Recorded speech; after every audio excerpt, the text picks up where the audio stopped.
Baik, bismillahirrahmanirrahim. Assalamualaikum warahmatullahi wabarakatuh. Izin memperkenalkan diri, nama saya Vivinio Kenny, NIM 20060135.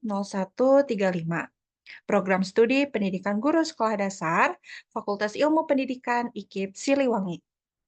Yang terhormat kepada dosen pembimbing 1, Bapak Anugrah Ramadan Firdaus MPD, dan juga dosen pembimbing 2, Ibu Cucun Sutinah MPD.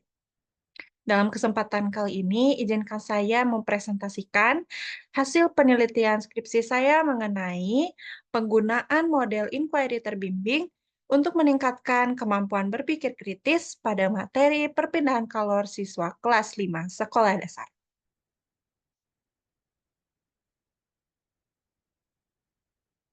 Nah, baik, selanjutnya di sini saya akan membahas mengenai bab 1 pendahuluan, yaitu diawali dengan latar belakang masalah.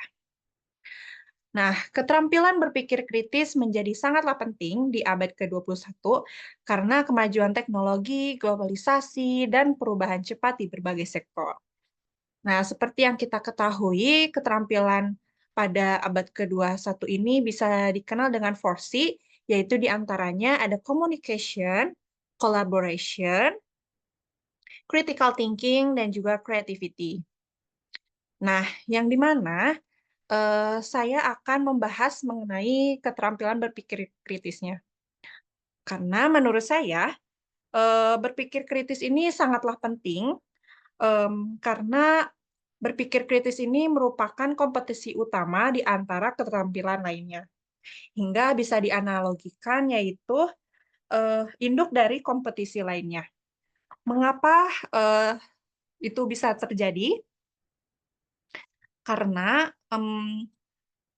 melalui berpikir kritis, siswa bisa, bisa membangun komunikasi yang terarah dan terukur. Selain itu, menciptakan kerjasama yang baik dalam tim maupun antar kelompok, serta mengikuti kemajuan dan perubahan teknologi yang terus mengubah arah dan prioritas manusia. Jadi, dapat disimpulkan, secara tidak langsung siswa itu bisa menguasai keterampilan komunikasi, selain itu juga kerjasama dan juga kreativitas. Tapi pada kenyataannya, kemampuan berpikir kritis di Indonesia masih sangatlah kurang, yaitu didasari dengan pendapat menurut Anissa dan kawan-kawan, data hasil survei yang dilakukan, The Trends in International Mathematics and Science Study pada tahun 2011, menunjukkan bahwa lebih dari 95% siswa di Indonesia hanya dapat menjawab pertanyaan pada tingkat menengah. Sedangkan sekitar 50% siswa di negara Taiwan mampu menjawab pertanyaan pada tingkat tinggi. Mengapa itu bisa terjadi? Penyebabnya itu karena kurangnya latihan siswa Indonesia dalam menyelesaikan soal-soal yang bersifat kontekstual, yang membutuhkan kemampuan dalam penalaran, argumentasi, selain itu kreativitas untuk menyelesaikannya. Sehingga dapat disimpulkan kemampuan berpikir kritis di Indonesia sangatlah rendah. Oke, selanjutnya peneliti juga menemukan fakta di lapangan bahwasannya siswa kelas 5 sekolah dasar, khususnya pada materi IPA perpindahan kalor pada kehidupan sehari-hari, guru belum menerapkan model pembelajaran yang cocok, terutama pada materi perpindahan kalor. Karena pada materi ini, siswa itu melakukan percobaan dan penemuan, sehingga diharapkan kemampuan siswa dalam berpikir kritisnya meningkat apabila menggunakan model pembelajaran yang tepat. Nah, selain itu juga kegiatan pembelajaran yang diterapkan guru itu masih bersifat menabung. Maksudnya menabung itu jadi mentransfer ilmu pengetahuan kepada murid.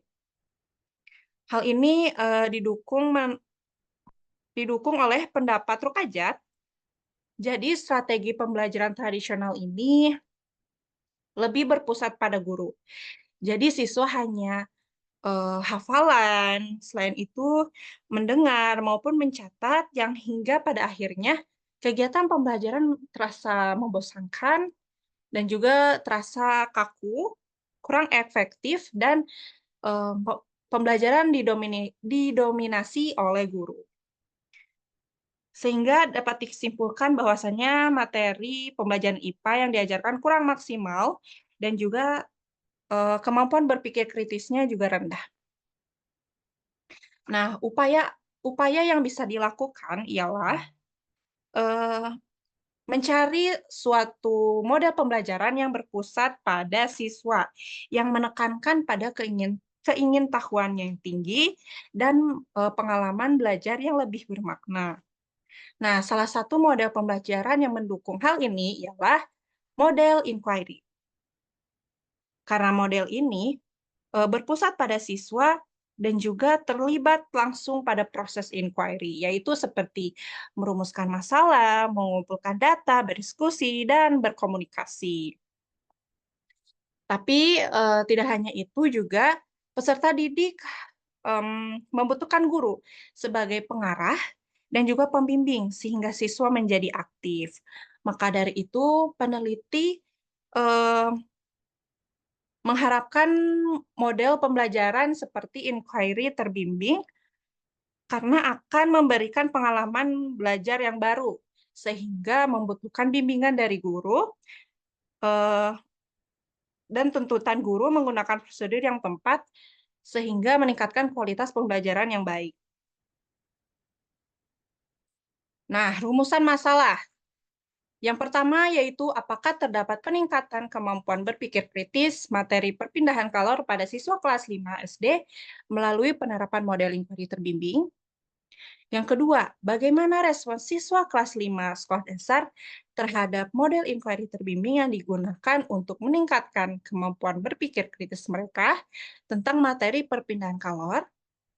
Dan yang ketiga, bagaimana kendala yang dihadapi guru saat menggunakan model inquiry terbimbing untuk meningkatkan kemampuan berpikir kritis siswa, materi perpindahan kalor kelas 5. Selanjutnya, tujuan penelitian. Yang pertama, untuk mengetahui peningkatan kemampuan berpikir kritis perpindahan kalor siswa kelas 5 SD melalui penerapan model inquiry terbimbing. Yang kedua, untuk mengetahui respon siswa terhadap penerapan model inquiry terbimbing untuk meningkatkan kemampuan berpikir kritis perpindahan kalor pada siswa kelas 5 SD. Dan yang ketiga, mengetahui kendala yang dihadapi guru dalam menerapkan model inquiry terbimbing untuk meningkatkan kemampuan berpikir kritis perpindahan kalor pada siswa kelas 5 SD. Nah, untuk manfaat penelitian, yang pertama secara teoritis diharapkan bahwa penelitian ini akan memperkaya literatur pendidikan dan membantu sekolah dengan meningkatkan kemampuan berpikir kritis siswa. Nah, secara praktis, bagi guru memberikan alternatif untuk guru karena pembelajaran menggunakan model inquiry terbimbing. Dan bagi siswa, model ini memberi kesempatan bagi siswa untuk meningkatkan kemampuan berpikir kritis mereka. Dan yang terakhir, bagi sekolah diharapkan dapat menjadi bahan informasi dengan menggunakan model inquiry terbimbing. Baik, selanjutnya yaitu bab 2, kajian teori. Nah, yang pertama yaitu model inquiry terbimbing. Model inquiry terbimbing merupakan model pembelajaran yang di mana guru sebagai fasilitator dan pengarah, sedangkan siswa aktif melakukan kegiatan sesuai prosedur atau langkah kerja untuk mengembangkan rasa ingin tahunya. Tentu ya, pada saat kegiatan pembelajaran sangat dibutuhkan guru untuk membimbing suatu pembelajaran. Tetapi, siswa di sini hanya melakukan kegiatan prosedur atau langkah kerja saja. Untuk sintaksnya, yaitu mengacu pada Nurdiansyah dan Wahyuni, yang di mana sintaksnya itu ada orientasi, merumuskan masalah, mengumpulkan data, merumuskan hipotesis, menguji hipotesis, dan merumuskan kesimpulan. Selanjutnya, kelebihan dari model ini tuh dapat mendorong pemahaman yang mendalam, meningkatkan kemampuan berpikir kritis, meningkatkan motivasi siswa, pengembangan keterampilan penelitian, pengalaman pembelajaran yang menarik, mengaitkan pembelajaran dengan konteks nyata, dan membantu siswa memahami proses ilmiah. Selanjutnya yaitu kemampuan berpikir kritis. Definisi dari kemampuan berpikir kritis yaitu kemampuan untuk mengubah keputusan yang akurat dan efektif serta menilai dan menganalisis informasi secara objektif. Nah, indikator berpikir kritis, peneliti mengacu pada pendapat ahli Ennis. Yang pertama yaitu memberikan penjelasan sederhana, membangun keterampilan dasar, menyimpulkan, selanjutnya membuat penjelasan lanjut, dan strategi dan taktik. Oke, selanjutnya yaitu materi IPA kelas 5 sekolah dasar, perpindahan kalor. Nah, perpindahan kalor adalah panas berpindah dari suhu yang tinggi dan ke suhu rendah. Jadi, perpindahan panas itu dibedakan menjadi tiga, yaitu konduksi, konveksi, dan radiasi. Contohnya, yaitu konduksi adalah ketika ujung logam panas dan ujung lainnya juga mengikuti akan panas. Contoh konveksi lainnya yaitu termasuk angin darat dan angin laut, serta gerakan balon udara. Contohnya, ketika kita um, terkena panas matahari secara langsung, kulit kita akan merasakan panas atau panasnya sinar matahari, atau kita berada di dekat api. Itu contohnya yaitu radiasi. Selanjutnya, bab 3 metode penelitian. Nah, di sini peneliti mengacu pada mixed method, yaitu metode penelitiannya menggabungkan atau menghubungkan metode kuantitatif dan kualitatif. Di sini peneliti menggunakan desain explanatory sequential, yang dimana jenis desain mixed method ini melibatkan dua fase, yaitu peneliti mengutamakan pengumpulan data kuantitatif terlebih dahulu untuk fase pertama, kemudian dilanjutkan dengan penjelasan melalui data kualitatif untuk fase yang kedua. Selanjutnya, subjek penelitian. Subjek penelitian yang terlibat pada siswa kelas 5 semester 2 tahun ajaran 2003 hingga 2024, sekolah dasar dengan jumlah siswa 28 orang, 15 orang siswa perempuan, dan 13 orang siswa laki-laki. Ya, yang dimana subjek penelitian ini dipilih dengan dasar karakteristik kemampuan belajar siswa yang belum berkembang, terlebih mengenai kemampuan berpikir kritisnya, lalu guru belum menerapkan model pembelajaran yang cocok dan efektif kepada siswa. Nah, di sini peneliti pada instrumen penelitian yang pertama yaitu ada tes kemampuan berpikir kritis. Selanjutnya ada lembar angket respons siswa, lembar wawancara guru, lembar observasi siswa dan guru. Nah, untuk prosedur penelitian pada tahap kuantitatif, yang pertama, peneliti melakukan penyusunan RPP yang mengacu pada kurikulum 2013. Selanjutnya, penyusunan LKPD, penyusunan media pembelajaran, penyusunan materi ajar, pemberian pretest, dan posttest. Pada tahap kualitatif, mengamati pelaksanaan pembelajaran, angket, dan juga wawancara. Selanjutnya, pada tahap interpretasi data, kuantitatif dan kualitatif, mengolah data hasil tes, menganalisis angka siswa, observasi, menganalisis, wawancara guru, dan juga observasi. Baik, selanjutnya bab 4, hasil penelitian dan pembahasan.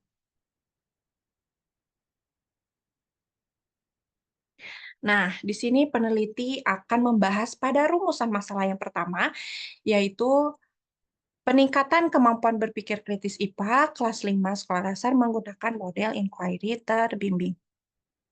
Bisa kita lihat pada gambar pretest dan posttest ini, dari 28 siswa sebelum diterapkan model inquiry bimbing menjadi 43,5.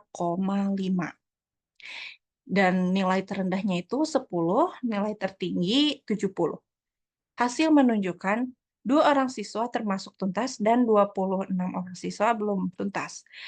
Maka dapat ditarik kesimpulan masih jauh di atas rata-rata. Maksudnya nilainya masih di bawah KKM. Maka persentase pretest bagi siswa yang sudah tuntas sebanyak 7,14%.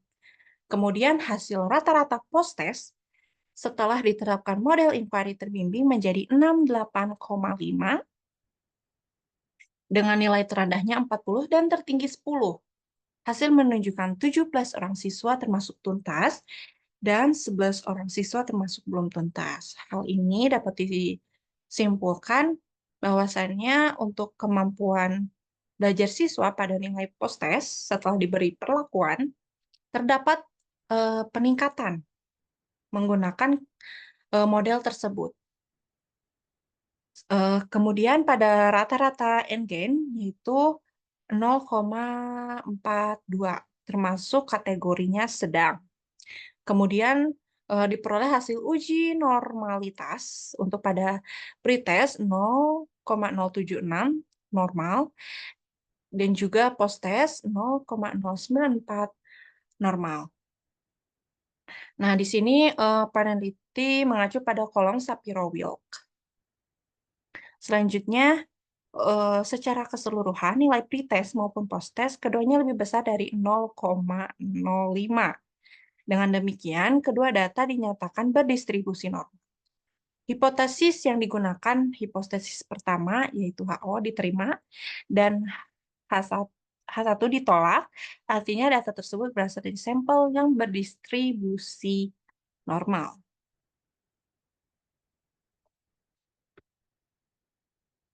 Nah, selanjutnya,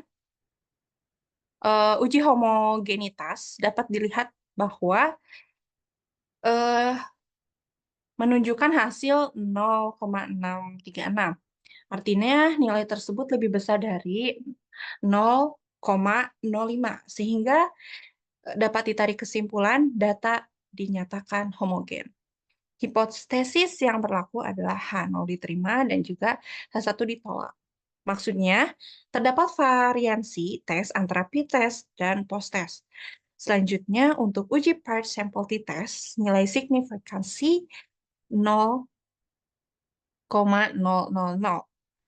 Artinya, H0 ditolak dan H1 diterima, sehingga data tersebut dapat disimpulkan bahwa H1 diterima adanya perbedaan rata-rata antara hasil belajar pretest dengan post-test, artinya terdapat peningkatan kemampuan berpikir kritis menggunakan model inquiry terbimbing pada materi perpindahan kalau siswa kelas 5 sekolah dasar.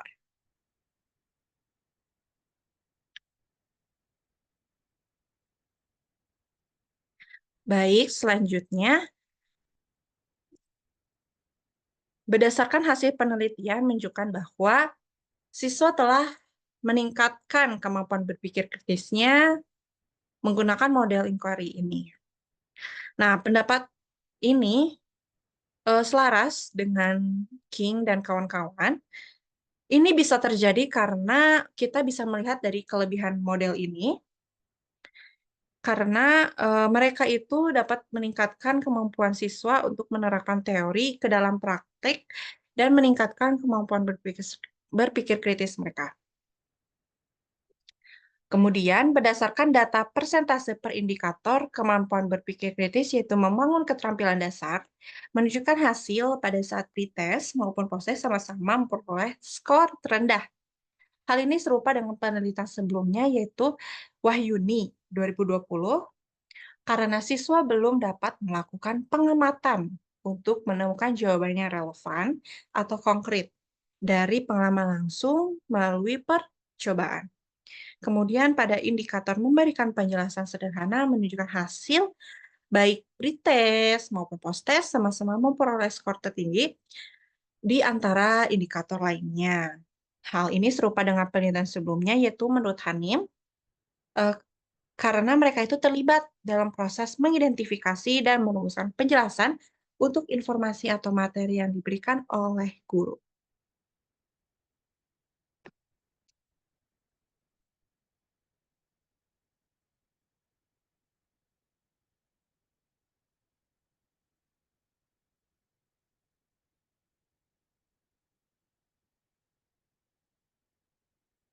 Nah, baik, di sini peneliti akan membahas mengenai respon siswa terhadap model inquiry terbimbing. Yang pertama, peneliti itu melakukan observasi siswa.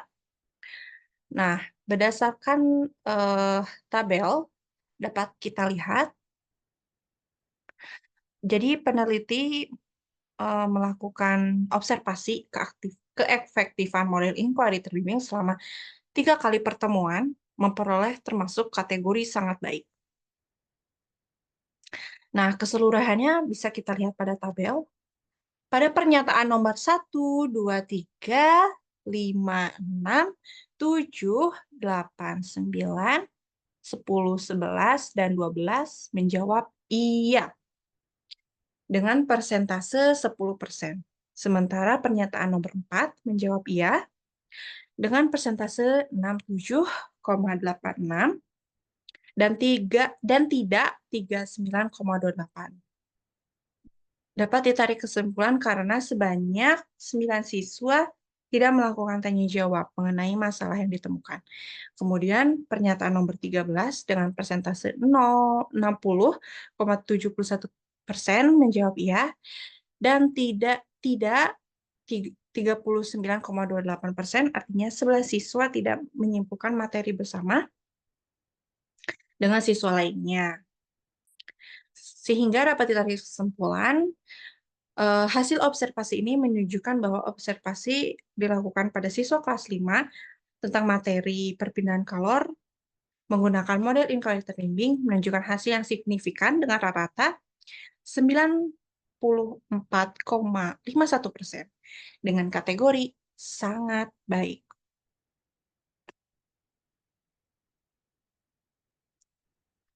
Nah, selanjutnya peneliti ingin mendapatkan hasil respon siswa menggunakan angket siswa.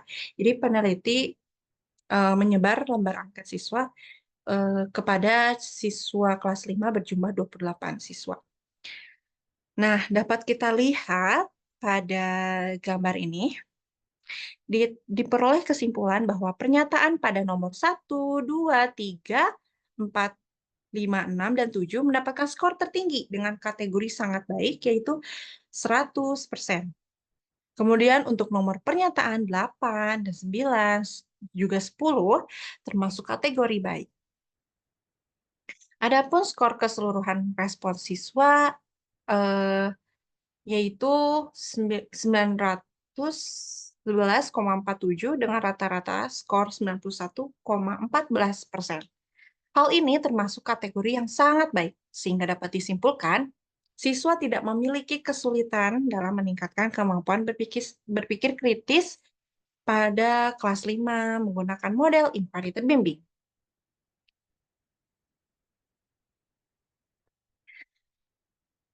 Nah, dapat disimpulkan, angket siswa.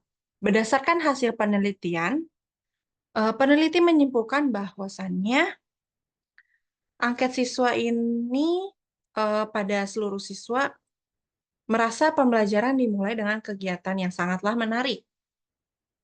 Karena peneliti memulai pembelajaran dengan ice breaking, selain itu juga peneliti menggunakan perangkat pembelajaran seperti video pembelajaran, LKPD yang menarik dan menyenangkan.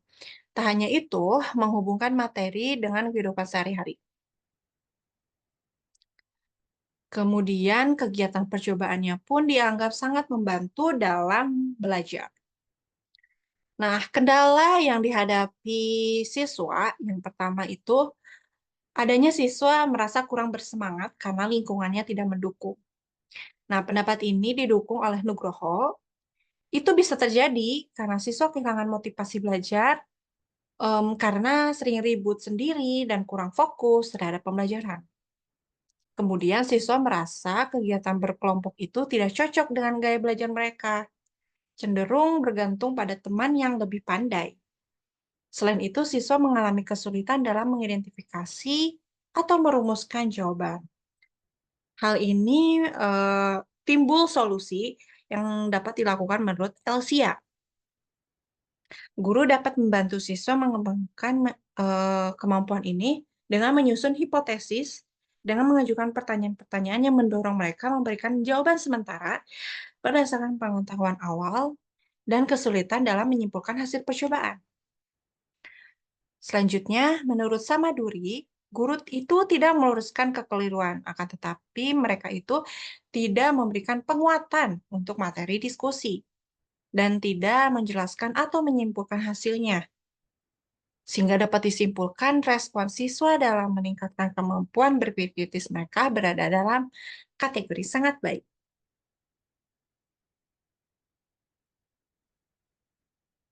Sekarang kita akan membahas mengenai kendala guru dalam model inquiry terbimbing untuk meningkatkan kemampuan berpikir kritis siswa.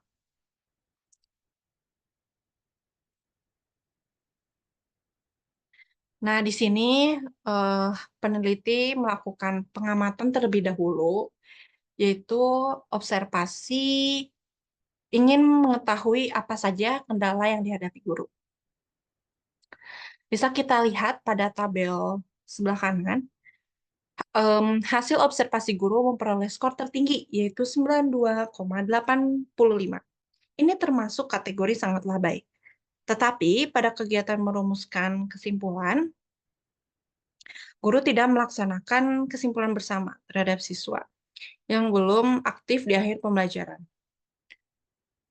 Adanya kesulitan guru ketika menerapkan model ini, yaitu pada tahap merumuskan masalah, guru tidak melaksanakan kesimpulan bersama terhadap siswa yang belum aktif di akhir pembelajaran. Hal ini didukung oleh penelitian menurut Puskur-Book, yang dimana guru seringkali tidak memotivasi siswa untuk menemukan pengetahuan baru secara mandiri dari materi yang dipelajari. Sehingga dapat disimpulkan, observasi guru pada penggunaan model inquiry terbimbing dapat membantu meningkatkan kemampuan berpikir kritis siswa pada materi perpindahan kalau siswa kelas 5 sekolah dasar.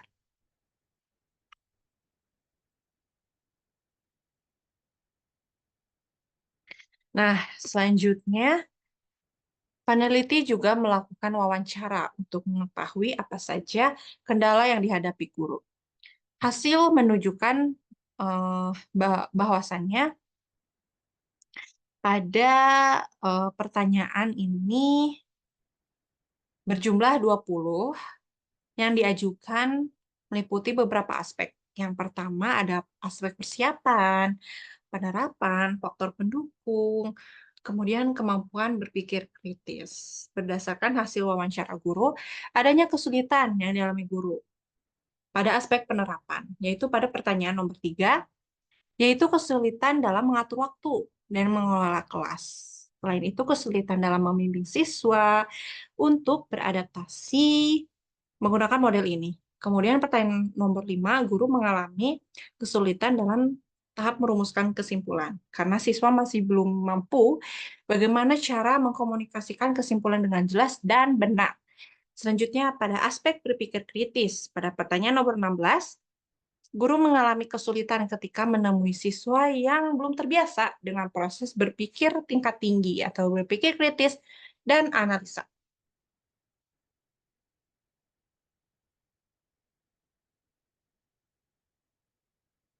Nah, di sini peneliti melakukan pembahasan bahwasannya kendala guru itu pada hasil wawancara penerapan model inquiry terbimbing, terutama dalam hal mengatur waktu dan kelas. Jadi, mengapa hal itu bisa terjadi? Ternyata model ini itu memerlukan waktu yang lebih banyak dibandingkan metode pengajaran langsung, karena persiapan dan pelaksanaannya yang lebih teliti. Nah, pendapat ini Senada dengan 6, persiapan yang optimal dan manajemen kelas yang efektif sangatlah penting dalam penerapan model ini. Selain itu, guru mengalami kesulitan membimbing siswa yang tidak kondusif dalam beradaptasi menggunakan model ini. Kemudian, menurut Anjani, eh, praktikum dalam model ini memerlukan waktu yang lebih lama untuk mengumpulkan data, terus mengakibatkan siswa memiliki waktu terbatas untuk memahami setiap pertanyaan dan menganalisis data. Guru pun menghadapi kesulitan dalam mengembangkan kemampuan berpikir kritis siswa, terutama dalam merumuskan kesimpulan. Karena seperti yang kita ketahui, siswa tersebut belum terbiasa akan mengkomunikasikan kesimpulan dengan jelas. Nah, ternyata terdapat solusi untuk mengatasi hal ini, yaitu dengan cara menerapkan konsep, prinsip, keterampilan telah dipelajari siswa untuk memecahkan masalah atau merumuskan kesimpulan. Hal itu didukung oleh eh, penelitian berdasarkan Fakriyah. Selain itu, menghadapi siswa yang belum terbiasa dengan proses berpikir kritis dan analisis juga merupakan tantangan. Menurut Dharma, pembelajaran yang efektif itu melibatkan siswa secara aktif dan menghadapkan mereka pada masalah yang mengharuskan untuk mengeksplorasi jawaban melalui diskusi dan sumber belajar yang mendukung pembelajaran.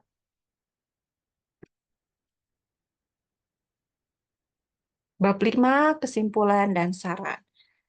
Nah, di sini peneliti ingin membahas mengenai kesimpulan dari penelitian yang telah saya lakukan.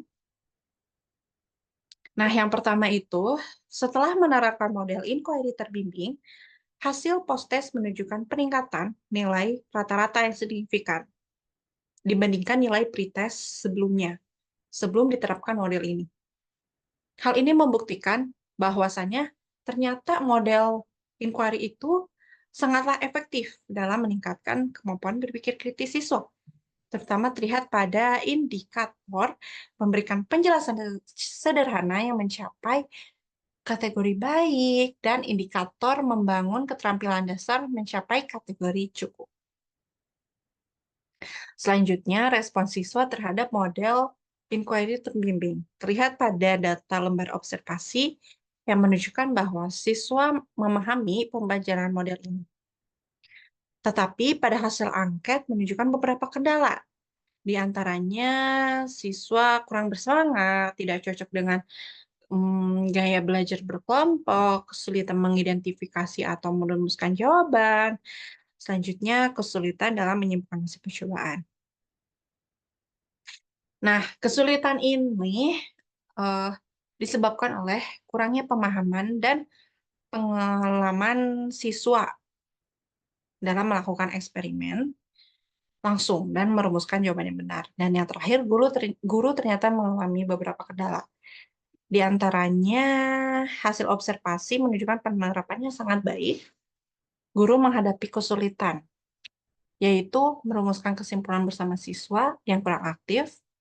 Selain itu, kesulitan mengatur waktu karena membutuhkan pelaksanaan yang lebih teliti dan juga membimbing siswa yang tidak kondusif dan belum terbiasa menggunakan proses berpikir kritis dan analisa.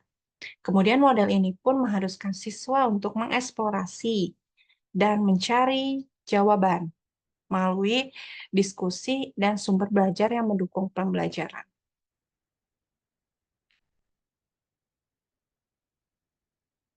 Nah, saran. Di sini peneliti menyarankan berdasarkan hasil penelitian yang telah saya lakukan, ternyata terdapat kekurangan ketika penelitian berlangsung. Di antaranya keterbatasan literatur yang digunakan, sebaiknya bagi peneliti selanjutnya melakukan tinjauan literatur yang menyeluruh dan gunakan sumber-sumber yang terbaru.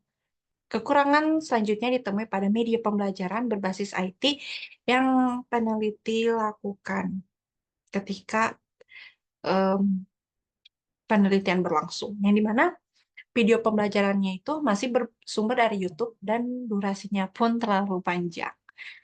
Saran bagi peneliti selanjutnya memodifikasi video tersebut agar durasinya sesuai dengan alokasi waktu dari RPP dengan memperhatikan kekurangan-kekurangan lain dan menerapkan saran yang diberikan bagi peneliti selanjutnya.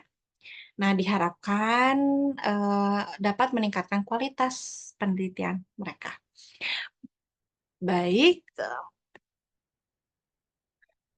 baik, cukup sekian pemaparan atau penjelasan terkait hasil penelitian yang telah dilakukan oleh peneliti. Baik, terima kasih. Wassalamualaikum warahmatullahi wabarakatuh.